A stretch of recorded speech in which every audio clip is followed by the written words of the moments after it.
2014 সালে নিয়োগপ্রাপ্ত প্রধান নির্বাচন কমিশনার, নির্বাচন কমিশনারবৃন্দ এবং 2018 সালে নিয়োগপ্রাপ্ত প্রধান নির্বাচন কমিশনার এবং নির্বাচন কমিশনারবৃন্দ তাদের যে অ্যাপয়েন্টমেন্ট প্রক্রিয়া ছিল সার্চ কমিটি গঠন করার মাধ্যমে, এটি বাংলাদেশের কোনো আইন অনুযায়ী হয়নি।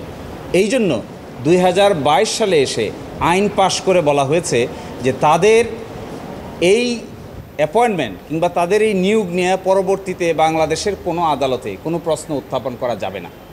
আমরা এই যে দায়মুক্তি, যে এত সালে নির্বাচন এবং নির্বাচন প্রক্রিয়ায় যে অ্যাপয়েন্টেড হয়েছে তাদেরকে নিয়ে কোনো আদালতে প্রশ্ন উত্থাপন করা যাবে না, এই আইনটাকেই আমরা চ্যালেঞ্জ করেছি। আমরা বলেছি এইভাবে আইন করে কোনো বিচার বিভাগের ক্ষমতাকে খর্ব করা যায় না।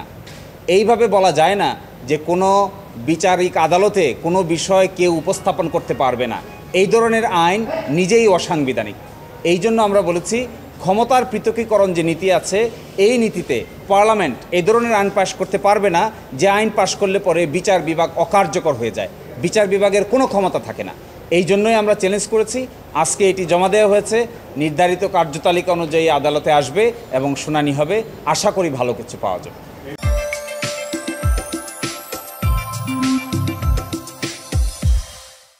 এটা মুহূর্তের প্রশ্ন না। প্রশ্নটা হলো এই আইনটা আপনি যে কোনো সময় চ্যালেঞ্জ করতে পারেন। আইনের কোনো লিমিটেশন নাই। আইন 50 বছর পরেও চ্যালেঞ্জ করা যায়, আগেও করা যায়। আগে করা হয়নি, এখন করা হয়েছে।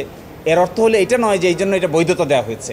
এর অর্থ হলো এটা যে সাংবিধানিক যে জুরিসপ্রুডেন্স আছে, সংবিধান কর্তৃক প্রদত্ত যে বিধিমালা এবং নতুন করে যে বেসিক স্ট্রাকচার, রাষ্ট্র কাঠামোর বেসিক স্ট্রাকচার আছে, এই বেসিক স্ট্রাকচারকে আপনি যে কোনো সময়, যে কোনো পর্যায়ে, যে কোনো রিট জুরিসডিকশনে চ্যালেঞ্জ করতে পারেন। আমরা তাই করেছি। অবশ্যই রিট মেনটেনেবল হবে, কারণ এই রিট দায়ের করেছে বাংলাদেশ সুপ্রিম কোর্টের 10 জন আইনজীবী। এবং যখন কোনো আইনকে চ্যালেঞ্জ করা হয় তখন আইনজীবীরাই হলো সবচাইতে বেশি এগ্রিভ পার্টি, সবচাইতে বেশি প্রাসঙ্গিক পক্ষ, এবং তাদেরকেই পক্ষ করা হয়েছে। এই জন্য এটা মেনটেনেবল হবে, হতেই হবে বলে আমি মনে করি।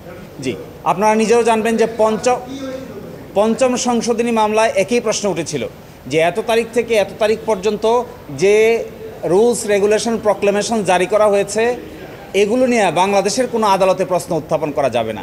এর আনসারে আমাদের আপিল বিভাগ বলে দিয়েছেন কোনো আদালতকে এইভাবে কখনো বলা যায় না যে কোনো আদালতে প্রশ্ন উত্থাপন করা যাবে না। যদি আদালতে প্রশ্ন উত্থাপন করা না যায় তাহলে উত্থাপন করা যাবে কোথায়? আর তো কোনো ফোরাম নাই, আর তো কোনো ফাংশন নাই। এই জন্যই আমাদের সুপ্রিম কোর্টের ইতোমধ্যে জাজমেন্ট আছে, রায় আছে যে এই ব্যাপারে যদি কোনো আইন এইরকম বিধান থাকে যে আদালতে প্রশ্ন উত্থাপন করা যাবে না, সেই আইন নিজেই অসাংবিধানিক হিসেবে ঘোষিত হবে। পঞ্চম সংশোধনীতে তাই হয়েছে।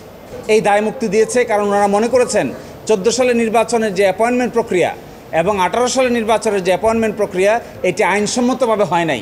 এটি ওনারা মনে করেছেন দেখেই বলেছেন যে এই ব্যাপারে আদালতে কোনো প্রশ্ন উত্থাপন করা যাবে না। আর না হয় দায়মুক্তি দেওয়ার আর কোনো কারণ থাকতে পারে না। নিজেরাই ভেবে নিয়েছেন যে এটি বেআইনি কাজ হয়েছে, এখন এটিকে বৈধতা দিতে হবে।